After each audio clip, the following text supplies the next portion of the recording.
நீங்கள் இன்றைக்கி என்னை இந்த இடத்துல பார்த்துட்ருக்கீங்கன்னா அதுக்கு முழு காரணம் இதை உட்காந்துட்ருக்கார் பிடபிள்யூடி ஹானரபிள் மினிஸ்டர். அவர்கிட்டேருந்து வந்த ஒரு அழைப்பு, அவர் அழைத்து என்கிட்ட கொண்டு போன இடம் உங்களுக்கு தெரிய வந்திருக்கும். தமிழ்நாட்டின் ஹானரபிள் முதலமைச்சர் திரு சி ஜோசப் விஜய் அவர்கள்ட்ட கொண்டு போனாங்க. அங்கேருந்து ஒரு என்னோட பொது வாழ்க்கை தொடங்கப்பட்டது. ஒரு பொது வாழ்க்கை எப்படி தொடங்குச்சுன்னா, எங்கள் தலைவர் எப்போதும் சொல்லுறது ஒன்று தான், மக்கள் நல்லா இருக்கணும், மக்களுக்கு வேண்டியதை பண்ணுங்க. அந்த விஷயங்கள் மட்டும்தான் அவங்க இன்சிஸ்ட் பண்ணிக்கிட்டே இருப்பாங்க. ஸ்ரீபெரும்புத்தூரில் காலேஜ் நடத்திக்கிட்டு இருந்து, ஸ்கூல் நடத்திக்கிட்டு இருந்து, ஐடி கம்பெனி வச்சுக்கிட்டு ஜாலியாக இருந்த ஆளை, பிறந்தது பாண்டிச்சேரி, வளர்ந்தது திருவாரூர், திருப்பி சென்னை, திருப்பி செட்பேக் டு ஸ்ரீபெரும்புத்தூர், அங்கேருந்து ஒரு அழைப்பு. இப்போது நானும் honourable minister of sports and PWD 2 பேரும் நார்த் சென்னையில் இருக்கோம். நான் ஆர்கே நகர் ரெப்ரசன்ட் பண்ணுறேன் as a MLA, honourable minister Villivakkam represent பண்ணுறாங்க. எங்கே தேவை அதிகமாக இருக்குதோ அங்கே தான் உங்களோட சேவைன்னு சொல்லி எங்கள் தலைவர் அங்கே காமிச்சாங்க. அங்கே போனோம், அங்கே நிறைய மக்களை சந்தித்தோம். இப்போ சொன்னாங்க நாங்கள் ஃபேமிலின்னு சொல்லிட்டு, நானும் அதுவும் ஒரு ஃபேமிலி தான். ஹானரபிள் மினிஸ்டரும் ஒரே ஃபேமிலி, பேஸ்கெட் பால் ஃபேமிலி. நானும் பேஸ்கெட்பால் பிளேயர், அவரும் பேஸ்கெட்பால் பிளேயர். அந்த ஃபேமிலியில் வந்ததுனால என்னமோ தெரியல, எங்கள் 2 பேரையும் ஒரே இடத்துல நார்த் சென்னையில் வில்லிவாக்கம். அவர் நம்புகிறாரு, ஸ்போர்ட்ஸ் மூலமாக இந்த நெக்ஸ்ட் ஜென்ரேஷனை கட்டமைப்புவேன், நெக்ஸ்ட் ஜென்ரேஷனை வழி நடத்த முடியும். ஏன்னா அவரோட ஜேர்னிலாம் அவரே சொல்லுவார். ஸோ அந்த அடிப்படையில் வில்லிவாக்கத்தை ஒரு ப்ராஜெக்ட், ஸ்போர்ட்ஸ் டெவலப்மெண்ட் ப்ராஜெக்டை வச்சு அந்த ஜென்ரேஷன் ஆஃப் வில்லிவாக்கத்துக்கு பிளான் பண்ணிகிட்ருக்காரு. Not only for Villivakkam, entire Tamil Nadu. என்னை பொறுத்த வரைக்கும் த்ரூ எஜுகேஷன். சரி, எஜுகேஷன் மூலமாக என்ன பண்ண முடியும்? ஏற்கனவே நம்ம நிறைய விஷயங்கள் ஸ்காலர்ஷிப் கொடுத்துட்ருக்குறோம். அந்த அடிப்படையில் சரி, எஜுகேஷன் நம்மள்ட்ட ஒரு 4 இன்ஸ்டியூஷன் இருக்குது. அப்போ நான் சான்சலர் சத்யபாமாவும் பிரசிடென்ட் ஜான்சன் அவர்களையும் சந்தித்து, இதுமாதிரி ஆர்கே நகர் மக்கள் நிறைய படிப்பில் பின்தங்கி இருக்கிறாங்க, அவங்களுக்கு ஏதோ பண்ணணும்னு சொல்ல பார்த்து அவங்க very kind enough to give almost 50 seats ஃப்ரீயாக ஆர்கே நகர் ஸ்டூடெண்ட்ஸுக்கு கொடுத்துருக்குறாங்க இந்த கல்வி ஆண்டில். நான் ஏன் இதை சொல்கிறேன் உங்களுக்குன்னா, நீங்கள் இன்றைக்கி கிராஜுவேட் ஆகிட்டீங்க, உங்களுக்கு ஒரு கம்ஃபர்ட் ஜோனில் உங்கள் பேரண்ட்ஸ் உங்களுக்கு ஒரு பெரிய கம்ஃபர்ட் கொடுத்துருக்குறாங்க. Pre KG to UG, UG to PG படிச்சிருப்பீங்க. நிறைய பேருக்கு அந்த வாய்ப்பு கிடைக்கல. இன்னும் சர்ச் பண்ணிக்கிட்டே இருக்காங்க, ஏதோ வாய்ப்பு கிடைக்குமா, யார் மூலமாக கிடைக்குமா, யார் மூலமாக கிடைச்சி நம்மளோட பொருளாதாரத்தை இன்க்ரீஸ் பண்ணலாமா, காத்துக்கிட்டே இருக்காங்க. அப்போ கடவுள் எப்படி செலக்ட் பண்ணுறாரு பாருங்களேன். என்னெல்லாம் நிறைய பேர் ஜட்ஜ் பண்ணிட்டாங்க, இவர் விளங்க மாட்டார், இவர் லைஃப் முடிஞ்சிருச்சு, நிறைய பேர் அப்படி சொன்னாங்க, மனசுலேயும் வச்சுக்கிட்டு இருந்தாங்க. இவர் லைஃப் முடிஞ்சிடுச்சு, சிரித்தாங்க, இலக்காரமாக சிரித்தாங்க. அதான் அவங்க மேடம் சொன்ன மாதிரி, do not judge others you will be ஜட்ஜ்டுனாங்களே. ஆனால் கடவுள் எப்போதுமே வேறு பிளான் வச்சுருப்பார் மனுஷனுக்கு. இங்கே யாரும் ஜட்ஜ் பண்ணக்கூடாதுன்னு சொல்கிறதுக்கு ஒரு சிறந்த எடுத்துக்காட்டு நான் தான். அன்னைக்கு மட்டும் ஒரு டிசிஷன் மேக்கிங், எங்கள் அம்மா ஒரு டிசிஷன் மேக்கிங் எடுக்காமல் இருந்தாங்கன்னா, அன்றைக்கி எடுத்தாங்க படிப்புக்கு.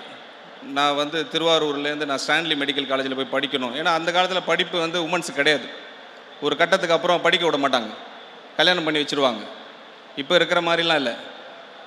அப்போ எங்கள் அம்மா பிடிவாதமாக இருந்திருக்கிறாங்க, நான் போய் படிப்பேன் ஸ்டான்லி மெடிக்கல் காலேஜில், ஒரு தமிழ் மீடியம். அவங்க அங்கே போய் படித்ததுனால தான் என்னமோ, அந்த டிசிஷன் எடுத்ததுனால என்னமோ எங்களுக்கு ஒரு பொருளாதார ஒரு அப்லிஃப்ட்மெண்ட் கிடச்சிது. அதனால் நீங்கள் ஒரு பெரிய ஆயுதத்தை எடுத்திருக்கீங்க. இந்த ஆயுதம் உங்களுக்கு லைஃப் லாங்கு உங்களுக்கு ஹெல்ப்ஃபுல்லாக இருக்கும். லைஃப் லாங் 100% பேஷன், அது ரொம்ப முக்கியம். Passion and compassion, compassion on the wellbeings. மனிதனை மனிதனாக பார்க்க வேண்டியது. என்னோடய வாழ்க்கை நான் கட்டமைச்சது நானே இந்த ஒரு 3 விஷயம் தான் அடிப்படையாக நான் கட்டமைச்சிக்கிட்டேன். என் வாழ்க்கையில் நான் கற்றுக்கிட்டது self belief, self discipline and self respect. இதுதான் என் வாழ்க்கை. இதை தான் என் வாழ்க்கையை ஆரம்பித்து இன்றைக்கி வரைக்கும் நடத்திட்டு இருக்கிறேன். நான் என்ன நம்புவேன், வேறு யாரையும் நம்ப மாட்டேன். அதே மாதிரி you believe in your self, no worries whether அவங்க உங்களை நம்புகிறாங்க இல்லை. First you believe that you can achieve.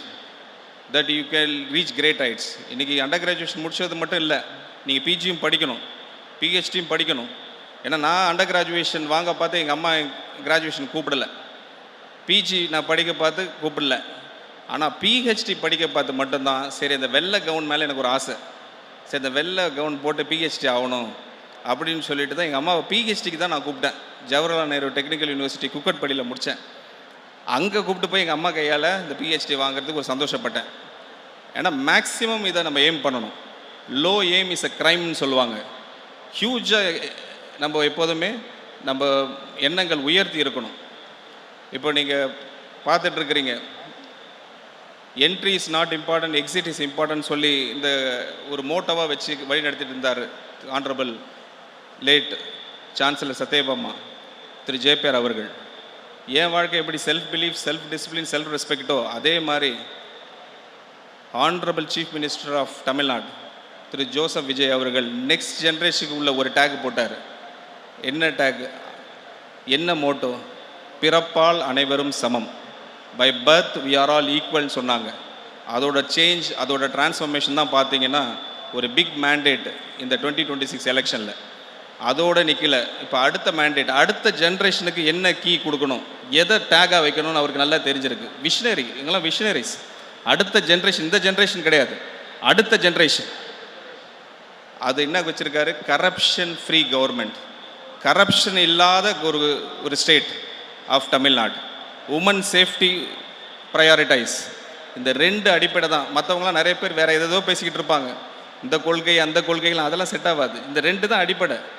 Corruption இல்லைனாலே next ஆட்டோமேட்டிக்காக வெல்பீயிங் நல்லாயிருக்கும், அப்லிஃப்ட்மெண்ட் நல்லாயிருக்கும்.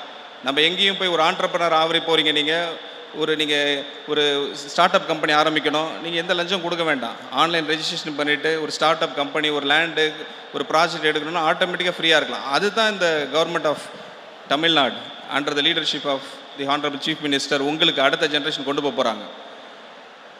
அதனால் வரப்போகிற நாட்கள் ரொம்ப பசுமையாக இருக்கும் தமிழ்நாட்டுக்கு.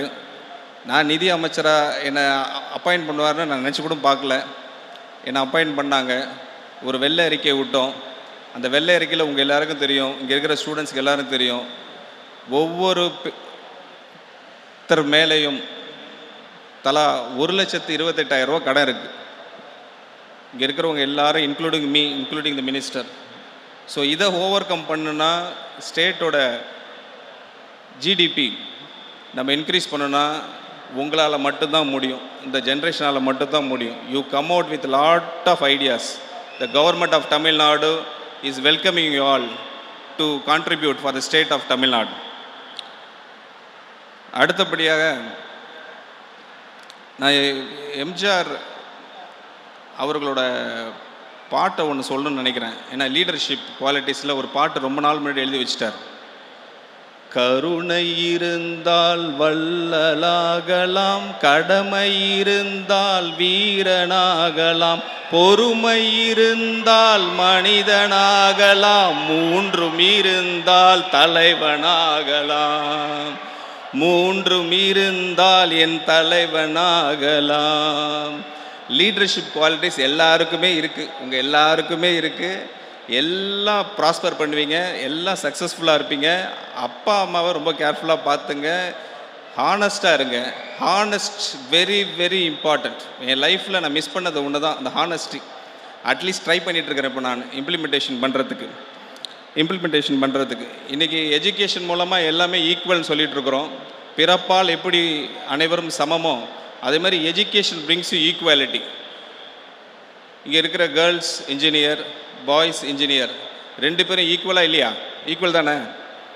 அப்போ எப்படி இருந்தாலும் நீங்கள் வரப்போகிற இந்த end of the graduation convocation நீங்கள் ஒரு ஓத் எடுப்பீங்க. அதுக்கு முன்னாடி ஒரு ஓத் எடுப்பீங்களா? நான் ஒரு ஓத் சொல்கிறேன், எடுப்பீங்களா? சோஷியல் ஈவில் இந்தியாவில் மட்டும் இல்லை, தமிழ்நாட்டிலையும் அதிகமாக இருக்குது. இன்றைக்கி கேர்ள்ஸ் ஈக்குவல், பாய்ஸ் ஈக்குவல், ரெண்டு பேரும் ஈக்குவல்னா அப்போ இன்றைக்கி ஒரு ஓத் எடுத்துங்க. பேரண்ட்ஸ்லாம் இருக்காங்க, இங்கே எல்லாம் பேரண்ட்ஸ் இருக்காங்க. I think they will be also be happy. என்ன ஓத் எடுக்க போகிறீங்க? நான் சொல்கிற ஓத் எடுங்க. Don't give dowry, don't take dowry. பார் சவுண்டே காணும் பார். அப்படியே பதுங்குறான், பசங்க பதுங்குறான். கேர்ள்ஸ் சொல்லுங்க,